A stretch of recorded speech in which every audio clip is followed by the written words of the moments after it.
Rand Paul has just announced his bid for the 2016 presidential elections, and it makes many people wonder, is he a real libertarian who's going to spread the ideas of freedom in the mainstream?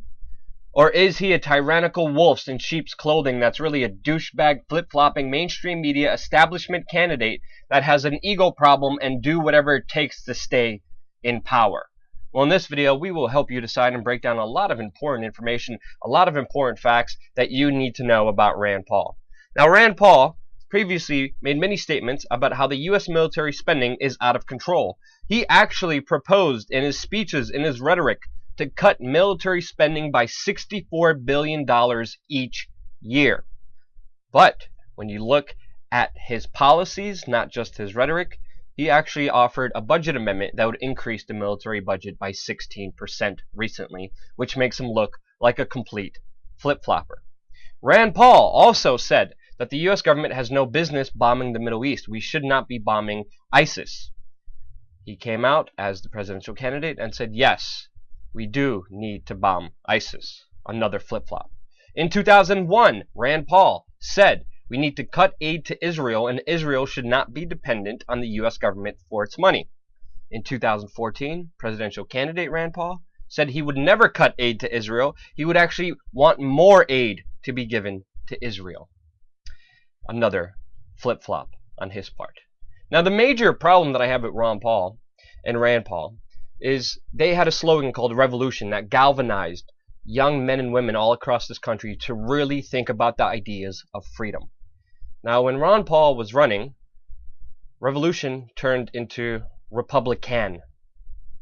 And the main reason that is because Rand Paul, when his father was still running and still doing money bombs and still collecting donations from you, making you believe that he was going to fight for the third party, making you believe he was going to fight in Tampa, challenge the status quo, challenge the system that lied to him, the system screwed Rand Paul.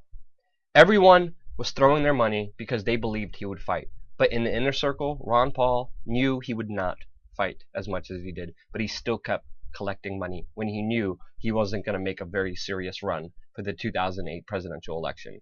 That should be enough problems. But Rand Paul came out and endorsed Mitt Romney, Goldman Sachs, Bilderberg mainstream media establishment candidate. Now, here's the problem. I interviewed Rand right when he became senator, and this is what he had to say. People who don't know what's going on, can you tell people who are the Bilderberg group, if you feel comfortable doing so? Yeah, well, I'm not probably the world's expert on it, but I think it's people who get together who are very wealthy people who I think manipulate and use government to their own personal advantage. And I think that's the biggest thing that would help us combat this, is that they want to make it out like they're just to help humanity and world government will be good for humanity. But guess what? World government's good for their pocketbook. They're very wealthy and they use government to make more money for themselves. And that's where you expose them. And I think ultimately people are talking about that with the Federal Reserve. Expose the people through an audit, maybe like Goldman Sachs and different banks that are making a lot of money off the U.S. taxpayer through these special deals they're getting with the Federal Reserve. So this is Rand Paul when he first became senator, and now he endorses Mr. Goldman Sachs right here. And I saw him in the streets, and I asked him, hey, why the flip-flop? Why the change of position? Your father's still running. Everyone believes he's going to fight. People are giving him money. People who don't have a lot of money, personally, that I knew, were throwing all their money into Ron because they really believed he was going to make a difference. But he knew he wasn't even going to run. And that's why his son was playing politics, endorsing someone like Mitt Romney. And when questioned about the fact, he stood silent, even though we knew each other. He knew of We Are Change videos. He knew of the work we did. And he saw me, and he stayed silent for a very long, embarrassing walk when I just asked him, what about the flip-flop on your position on Bilderberg and Goldman Sachs with this endorsement of Mitt Romney, who is for everything you said you are against? Now, that's not the problem here. He not only ignored this question, but since he wasn't answering my questions for a very long walk, I decided to call my friend Abby Martin. My friend Abby Martin just started to work at RT. I called her up. She was in Washington, D.C. And I said, let's go confront Rand Paul. Let's go ask him some serious questions. Abby Martin did, as you will see shortly in this video. Rand Paul ignored her. But Abby just asked a question in the Senate building. We were legally there with our press credentials. Rand Paul, after being questioned by Abby Martin, knew that he could do nothing to me because I am fully independent. I work for you because of your donations, because of your support. I'm able to do this fully independent, and I don't work for any news organization. At that time, Abby was working for RT.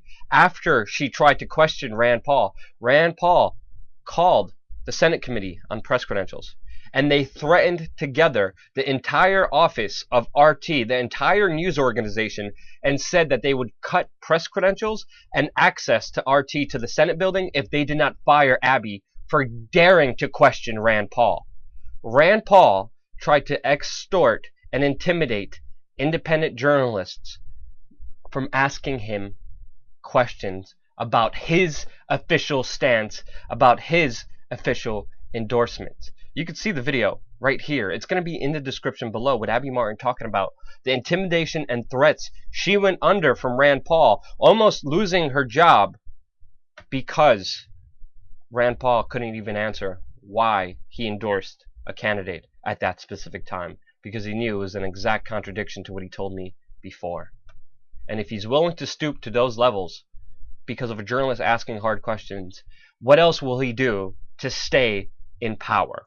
And that's the real important question. We asked him again, why was he trying to get journalists fired face to face, one-on-one, right up to him? He ignored it once again. He wouldn't answer the question in any way, shape, or form. And right now, I am banned. I am excluded. I have a number of security guards run all over me whenever I try to even be in the same building as Rand. And I am banished from the press corps from any event that he has. And this is the supposed libertarian. It gets worse. Recently, in a speech in New York, Rand Paul quoted Henry Kissinger in his speech.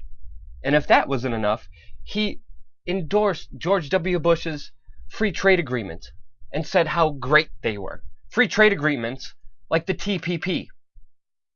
If Rand Paul is for freedom, is for liberation, is for sovereignty, why does he want to prioritize the TPP, a trade deal that will make the rich richer and empower the largest corporations in this world? And then you look at the fact that he also wants to get rid of capital gains and dividends taxes. He wants to get rid of social programs for everybody else, but by getting rid of capital gains and dividends taxes, he's going to make the rich richer in so many different ways. He's also colluding with George P. Bush. He's also colluding with people like Karl Rove. He met Karl Rove at a top exclusive resort. And Karl Rove, through his super PAC, gave money to Rand Paul. So Bush's brain, Karl Rove, is giving money to Rand Paul. And he's also colluding with people like George P. Bush.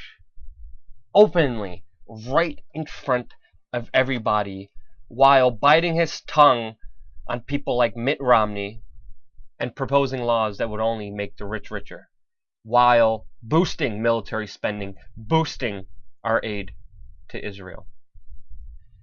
Now, of course, you may say, no, Rand Paul is only playing the game. He is only playing the system because he wants to get in there, and that's when he's really going to change everything. Many people quote and state the fact that his filibuster for 13 hours on the Senate floor against the U.S. drone assassination program was historic. And yes, he was. In that speech, he actually mentioned a video I did with Robert Gibbs, Obama's right-hand person, his top advisor, where We Are Change asked Robert Gibbs specifically why the Obama administration killed a 16-year-old American citizen. And Robert Gibbs answered that he should have had a better father. Rand Paul ran with this, mentioned it 10 times. He never mentioned We Are Change. He mentioned an article that was written about the video because he is still extremely mad at me for daring to question him when he endorsed Mitt Romney. But that's only a small little part that doesn't even matter. What matters is that he flip-flopped. And now he does support the use of drones on U.S. soil to kill Americans, citizens. Another flip-flop. Which makes you, and then other people. That's why they're selling flip-flops at the Rand Paul store. If you want flip-flops, you got them. They're right there. Perfect with his campaign. Many people are also saying, but Rand Paul also vows to stop the NSA on day one of his presidency. Now, if you really understand the whole spying program, you understand that the problem is not just with the NSA. The U.S. government, the Justice Department, and the Drug Enforcement Agency were spying on people years before 9/11. Illegally spying on people. It's not just the NSA problem. So that promise, his vow, is meaningless because they'll do it through other ways and other means, and he's not going after the root of the problem, which is where it began with the Justice Department and the DA. But even if it did, even if Rand Paul vowed to this promise, we know there's other presidential candidates that also have vowed many different promises. Terry, is we're in a lot of places around the world, and I mentioned one, that's the Balkans. I'd very much like to get our troops out of there. If we don't stop extending our troops all around the world in nation-building missions, then we're going to have a serious problem coming down the road, and I'm going to prevent that. I'm concerned that we're over-deployed around the world. Yep, that's presidential candidate George W. Bush, who also sounded like a libertarian, sounded very freedom-oriented with his policies that he said he was going to establish, and he came out to be a total war criminal. An utter disgrace to this country.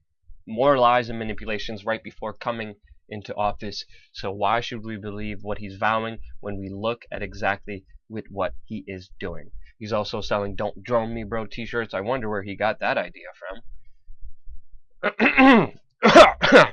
Hair change. Well, I still know that there's a lot of Rand Paul supporters who are following this channel, who are going to dislike this video, who are going to unsubscribe. And that's okay.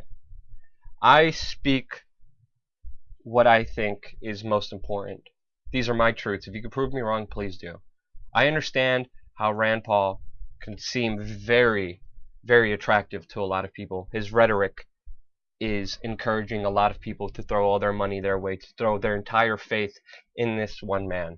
But if we really understand the lessons that we've been learning throughout the years, is that the answer is never within one man. Especially when he's willing to destroy his ethics because he's pissed off someone questioned his decision making. Many people will say he's just playing the game. He's just playing the political game to get into office. But what people don't realize is once you play the political game and you flip-flop, you not, one, only make yourself look like a total hypocrite, but two, you become the game that you are playing.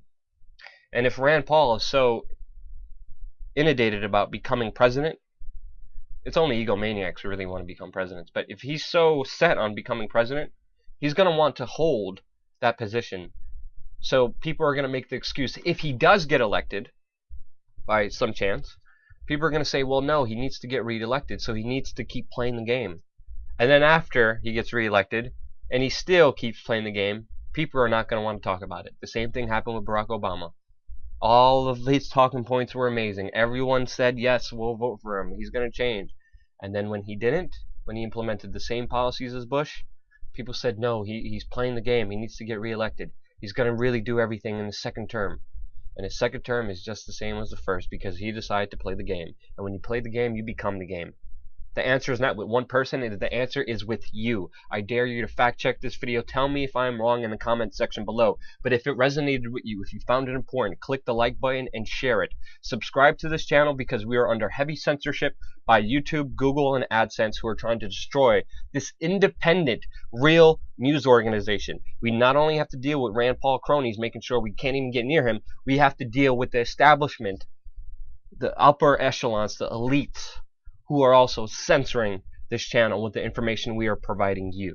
But if you do one thing, think critically, and don't forget to support your local, independent, truly free media channel. We are change.